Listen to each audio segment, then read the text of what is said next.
Well, good morning from our camp here in the foothills of the Sierra Nevada mountains, just a little bit east of Mammoth Lakes, California, which you can see over my shoulder back there, maybe. I'm saying morning, but it's really late morning would be more appropriate, as it's already after 11 o'clock.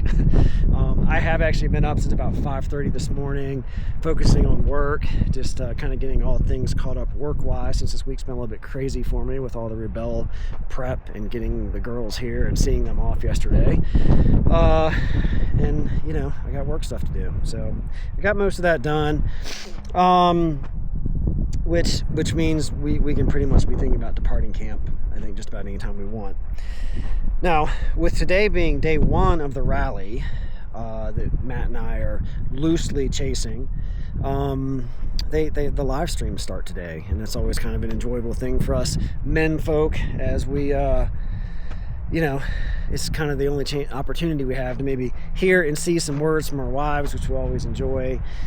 So the first one of those live streams is today at noon. So I think the general plan is we're going to kind of start getting camp packed down as much as we can, take in the live stream, watch the live stream at noon, and then I think we'll get on the move. There's going to be another one that's later this evening that we'll want to be somewhere that we can take in, but with the Starlink satellites we're both running, the dishes, that should be no problem no matter where we are. So I guess I'm gonna start getting camp packed down.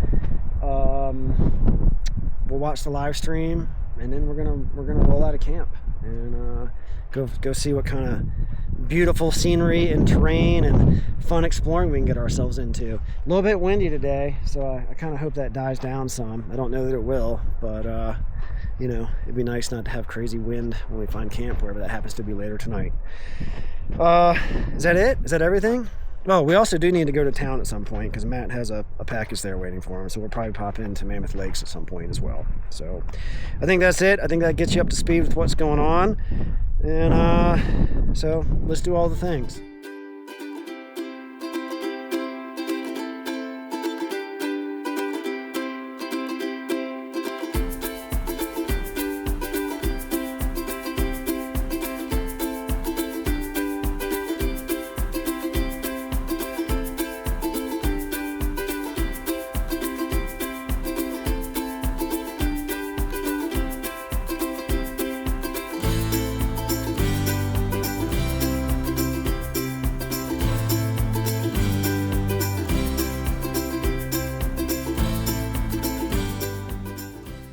Got the live stream, the noon live stream watched. Nothing too exciting. Really didn't see any of our teams. They just kind of talked about general Rebelle stuff and the format of the Rebelle and just generalized stuff. So maybe this evening will be a little better. Although it looks like they're all moving through the course today a lot faster than they expected them to. So by the time the evening live stream happens, they may already be in base camp. So I don't know if that's a good thing or a bad thing. However, we got that done, got all the camp shutdown things done, and we're on the move. So like I said, we gotta go to town. I think I said that. Matt's got a package there waiting for him, so we're gonna head into town, get the package, and then we've got a generalized plan to maybe go out and see the oldest tree in the U.S., if I understood what Matt was saying correctly, which may involve us camping up at a pretty high elevation tonight and then maybe doing a little hike. But that's currently the plan. Plans are always subject to change.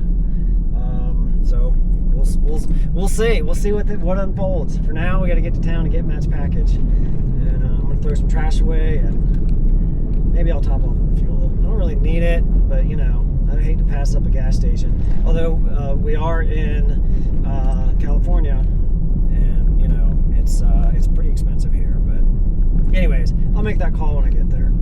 For now, let's get to We've got maybe 2 miles till we hit pavement.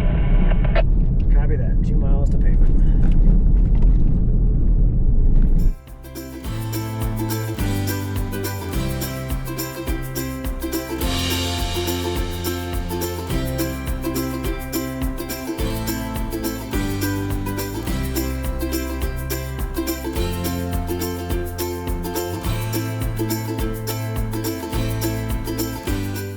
All right, we headed back into the town of Mammoth.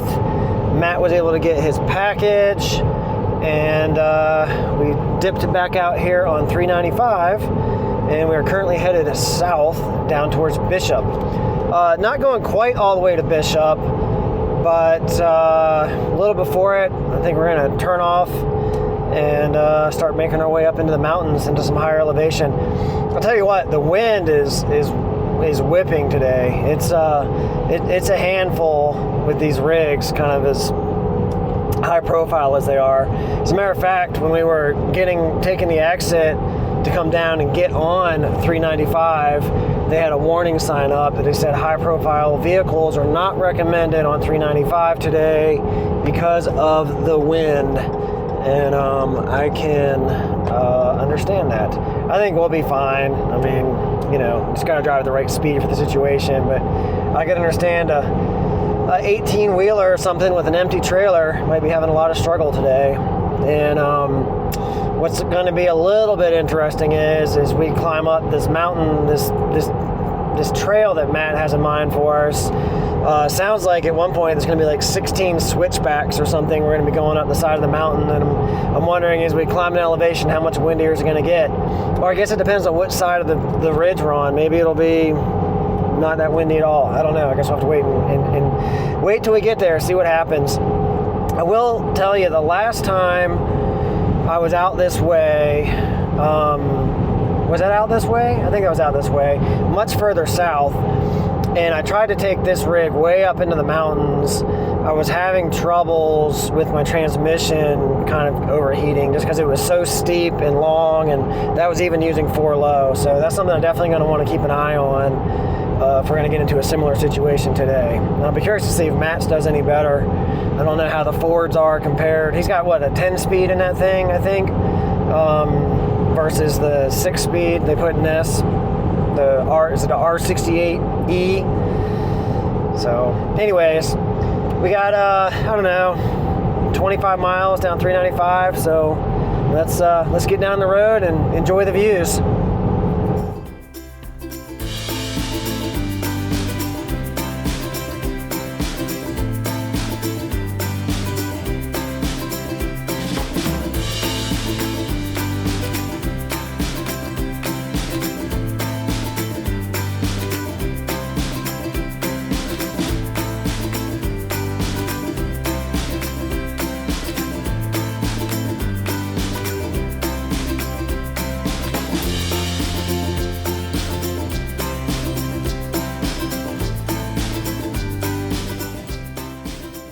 Well, we just made a right turn onto Chalk Bluff Road, and gotta say, this might be the worst road of the trip thus far, even though we're only one day into it, so I don't want to make judgment too soon, but good golly, the washboards are bad on this thing. Holy cow. I mean, we could air down, but it's like a 45, 50-minute ordeal airing back up, depending on what I air down to. These ruts are massive. It's awful. I don't know, how long are we on dirt? Maybe we should air down. We're on dirt till we get up the mountain. And are we planning on camping up here? Ooh, there's a smooth spot. Yeah, that's the plan, somewhere up there.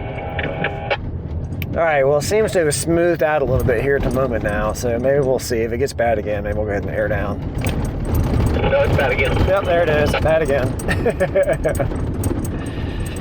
This is kind of stuff that's going to, rattle the camper apart. Oh, my gosh. Well, here's a good spot to air down. All right, copy that. All right, we're going to head and air down because this is ridiculous. Ugh. What I hope happens is, or what I don't hope happens is, we air down and then we, get 100 yards up the road and we're like, oh, it's perfectly fine. But whatever, we should be on dirt till tomorrow at least if we end up camping up here. So let's just air down.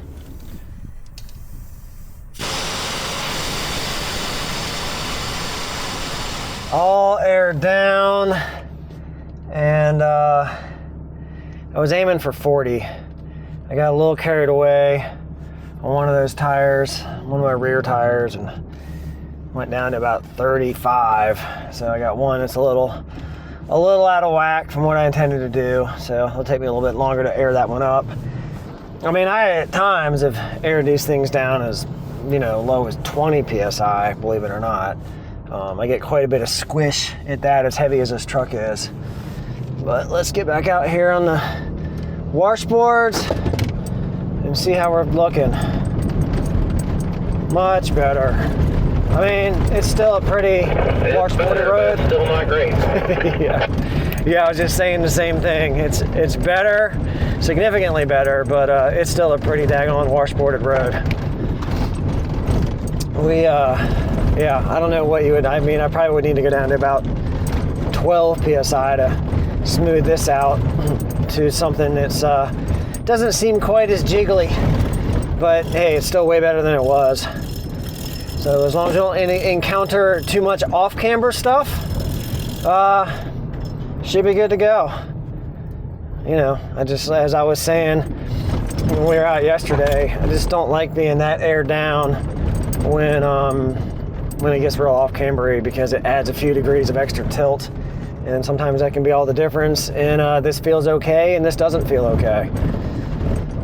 All right, so that drama is over. Riding a little smoother. Let's keep making our way up this trail. Do I want to call it a trail? I don't really know if it's a road. I don't know what it is. I'm just following Matt as per usual.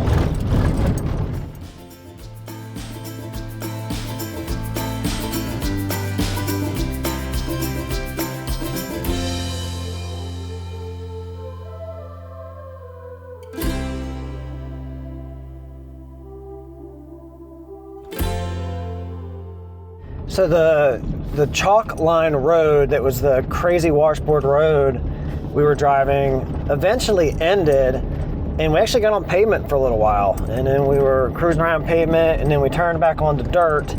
And this road we're running right now, I don't actually know what it's called. I didn't ask Matt, and I don't have my map up. Let me see if my map will come up here real quick, and I'll tell you. Okay, it doesn't tell me on OnX. I can't see it. But whatever the name of it is, there's been actually a few little just stream crossings. Not big, not like vehicle and a half length wide, if that. But a couple of them have been a little bit deep. There's one we just crossed back there. I didn't film. That was, gosh, I don't know. I mean, it was almost covering the whole 37-inch tire. So it was pretty deep. Okay, here we go. It comes up. This is called Silver Canyon Road we're on, whatever that is. And not as washboardy as the chalk line road we're on, so that's nice. And I just actually stopped and shifted into 4 low right before I jumped on to start talking to you, because I want to keep my transmission nice and cool. If you've been watching my channel for a while, a couple years back I came out into this same area, not this same road, but a different road, and I was climbing a shelf road for like 15-20 miles, like a really long one, and my transmission actually started to overheat. So I stopped and ended up having to turn around on a little shelf road, which was really crappy. I was by myself. Don't want to have that again. So I've just jumped into 4 low now, because I want to keep my transmission as cool as possible before we start actually climbing in earnest. And again, I don't know what to expect up here. I don't know how steep it is. Maybe it won't be a problem. Maybe the last one where I had an issue was just that steep, and it was pretty steep. Maybe this one won't give me as much grief, but definitely something to keep an eye on. So yeah, but some pretty cool views starting to come in, and I'm guessing with the name like Silver Canyon Road, it's going to get quite canyony up here. We'll set up a camera on the other side of this to get a close-up of our tires going through. Okay, well there we go. So we're gonna get another shot here. So let me jump off of this, and we'll put a camera out.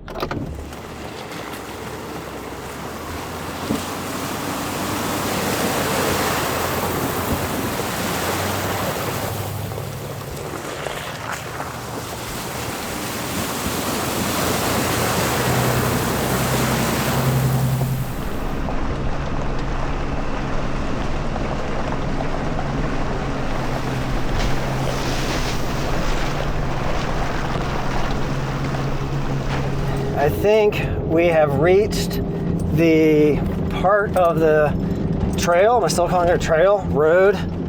Silver Creek or Silver Canyon? I don't know. I can't remember what it said.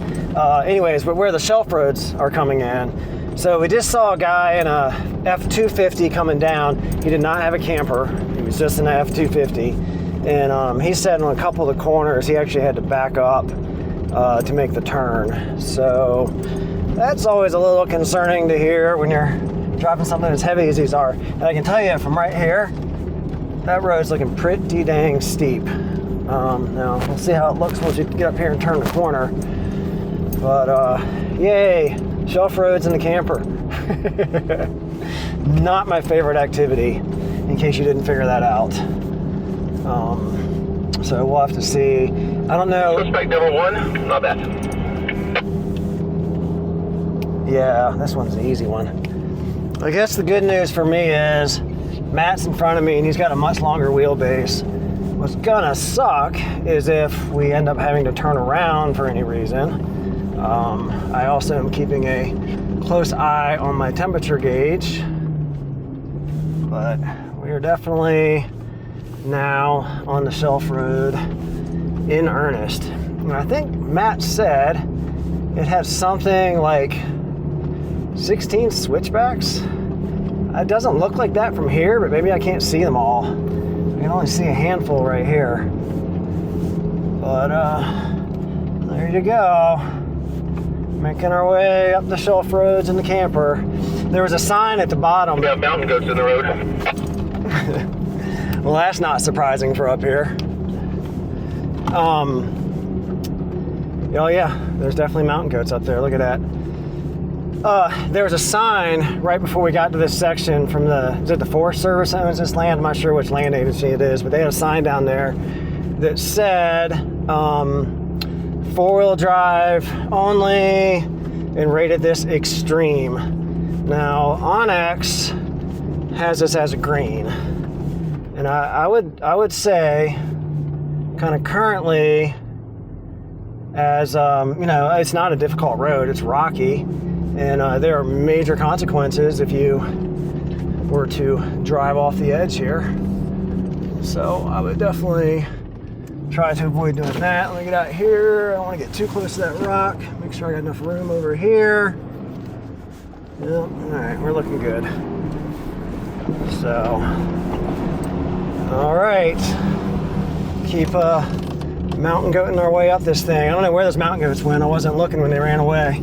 I don't know if they ran up the road or if they ran up into the cliffs here. I'm not really sure. So, okay, I'll check in with you at the top.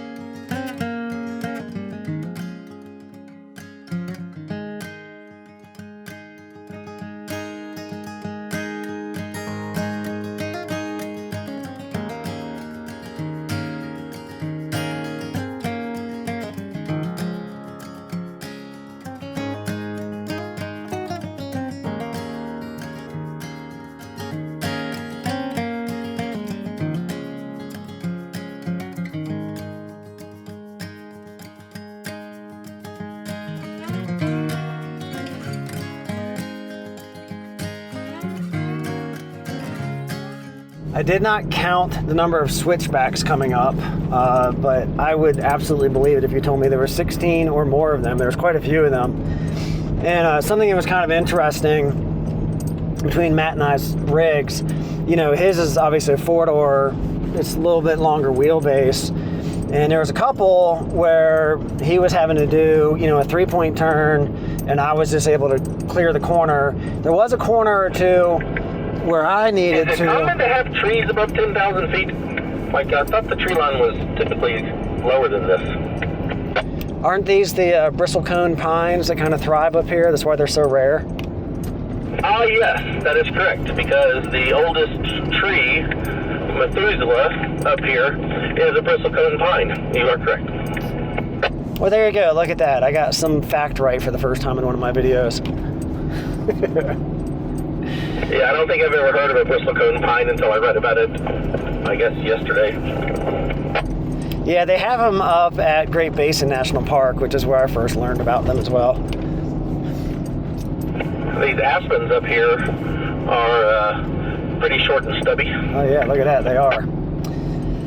Anyway, so Matt, there was a couple turns where I did have to 3-point it, and Matt was having to 4 and 5-point them. So definitely short wheelbase for the win there. I also believe my transmission concerns are not founded. I think I realized something that I didn't realize the last time I climbed something like this and had an issue, is that, when I just stick this thing in 4 low, it's trying to climb this stuff in 4th and 5th gear, which is building a lot of additional heat in a transmission it doesn't need to be building.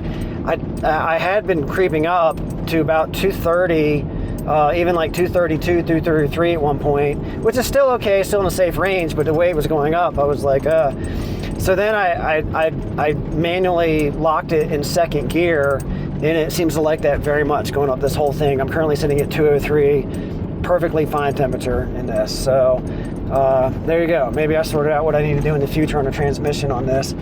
I did ask Matt, I don't know what our plan is to get down from here. I was like, congratulations, sir. We have made it to the top. Nice. And pretty event-free, actually. Yeah. I would say we've done some cool stuff in these rigs the last 2 days. Yeah, 100%. Wow, look at all the power lines up here. Let me clean the windshield for you here a little bit. At least try to get the dust off it. That's not working. I'm gonna have to use some water. Here you go. Here's your sign. Entering the ancient bristlecone pine forest. All right, nice. Yep, I see it right there. Okay, well, it's gotten much flatter up here. Very good. I've shifted out of manual 4 low, and I lost my train of thought. What was I talking about? But hey, we're at the top. Look at this. Super beautiful views. We're up at, my Garmin says we're at 10,500 feet up here. So we are definitely up here a bit, and should make some nice temperatures for sleeping. It's currently 70 degrees outside according to the truck, so I'm sure it'll get pretty chilly up here tonight. And I think next we need to figure out where we're going to camp up here, and then figure out what this hike is out to see this did he call it Musla tree that we're hoping to maybe hike to tomorrow. We'll see how that all transpires. For the moment, we have an hour until the evening live stream for the Rebelle, so I think that is our current goal. Is kind of just, we'd like to be at camp by 5:30, and so we can be settled in to watch the live stream, and I can find out how disappointed or happy I'm going to be, because I just stopped looking at the results. I was not happy with what was going on earlier in the day with Avis's team, and I just stopped looking at it because it was causing me too much frustration. But I'll check in now that we get up here and get to camp. I'll see what's what. Let's see if we can get lucky and find camp. 100%. Let's go find camp.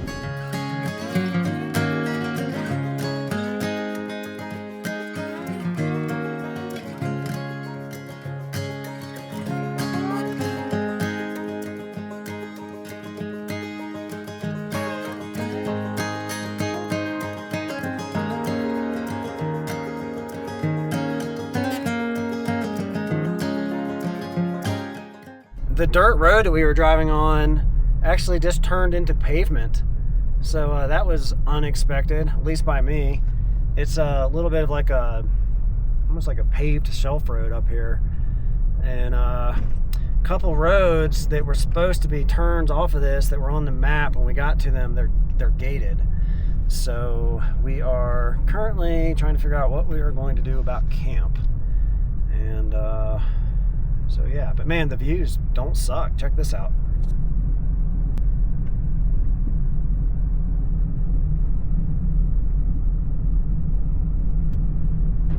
Along the paved road we were coming down, which by the way, parts of that paved road were scarier than the dirt shelf road we just drove up. But we found this little pullout, this little overlook right here. And so we decided we're gonna pull off right here and watch the Rebelle live stream.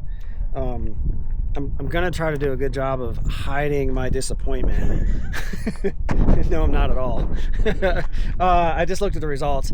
Avis and Steph are in 36th place. No offense to the girls that are less than 36th place, but I expect more. This is very disappointing to me, like very disappointing. This is why I stopped looking at it earlier. So got some other people here behind us also checking out this lookout. Check out this lookout behind me. Maybe that'll make me happy. Pretty nice view. But anyway, so Matt and I are gonna jump in here. We're gonna check out the live stream. Trying to find a campsite too on the and map. Figure out where we're gonna go camping. Yeah, because we did want to kind of do this hike, and we drove past the trailhead for it up here. So I'm gonna pull up all trails. He's gonna look at camp spots. We're gonna try to figure something out one way or the other. Yeah. Each checkpoint has an open and a closed time, and you have to signal in that time to get those points. And several teams just charged into the day. All right, the rally live stream is over, and Matt and I are making our way to camp. Matt thinks he found a camp maybe about a mile and a half away from here. So we're gonna descend down a little bit further in elevation and find us a camp. And then tomorrow we're gonna come back up and go park at this trailhead over here and go hike out to this old tree. Also, during the live stream, my frustration with Avis's performance today, and I shouldn't, maybe I should say Avis's and Steph's performance because it's a team event, right? It's neither one of them, it's either both of them. Am I saying that right? Whatever it is. However, they actually interviewed them during the live stream, and I found out what happened. So let me share that with you, and you can find out what happened. Have a little chat over here. We had some terror trip issues with you two, I understand. Just a couple, yeah. So your terror trip broke. Yes. Emily would be asking you, could you have gone on without your terror trip? Absolutely. It's a lot more math and a little bit harder on me as the navigator, but we could do it. Now, can you explain to those watching at home what a terror trip does for the competitors in the Rebelle? I can try. So a terror trip is an external odometer, so it's an additional odometer to the vehicle, and we use it in kilometers, and it gives us kilometers, the decimal in 2 places out. So it makes it more accurate. But now tell me how you got another one. Like, who brings a spare terror trip? A lot of teams actually bring spares of random things, so there are terror trips extras around, but our great friends Peg and Shar of Sugar and Spice had an extra one, and they were like, would you like to use it? And we said Yes, please. Peg and Shar contenders for the Team Spirit Award, absolutely on that one. in my book, yes. Well, I'm glad you sorted it out. So as you heard them say, their terror trip broke. It is very hard to be competitive in a rally with a broken terror trip. It is a vital tool to having any chance of doing well. So the fact that they are still in 36th place after they broke their terror trip, and they did as well as they did. I don't think they even got any penalties on the blacks they were going for. There was like some black black X, whatever they call it. They didn't get points. They got 0 points, but they didn't have a wild. I did not text Craig. I will though. I did not. They did not get any wide miss, and that's pretty impressive that they were able to kind of math it on the fly. And, still did as well as he did. So, Avis, proud of you. Good job. You too, Steph. You should have brought a spare. I'm pretty sure somebody told you to bring a spare so you could hot swap in case something like that happened. Because what does Murphy's Law say? What can go wrong probably will. So, glad that Peg was able to connect them with the spare that she was carrying. Thank you so much, Peg. You're potentially saving their rally. And let's just hope tomorrow they have some new momentum and work their way back up the results and start nailing those checkpoints. Okay, let's go make camp.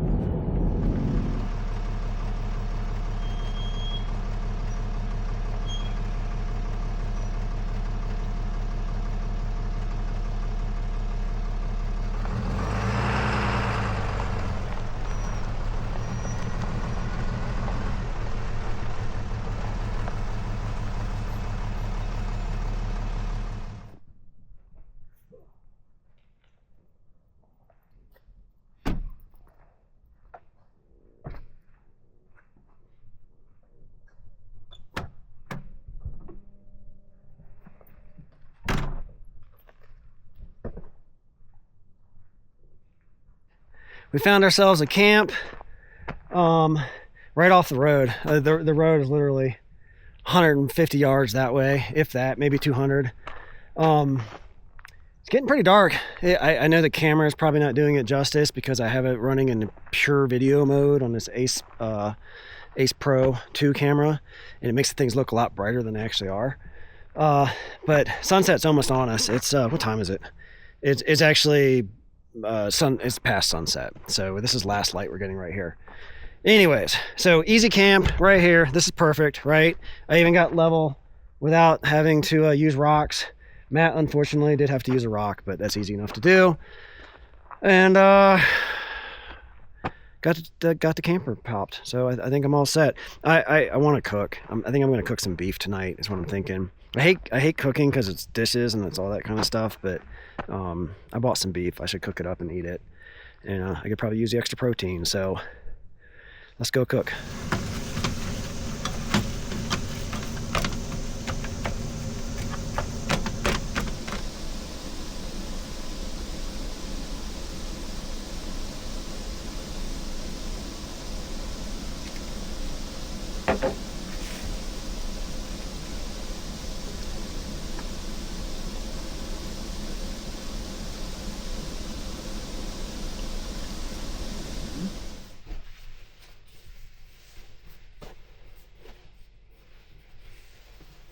Great.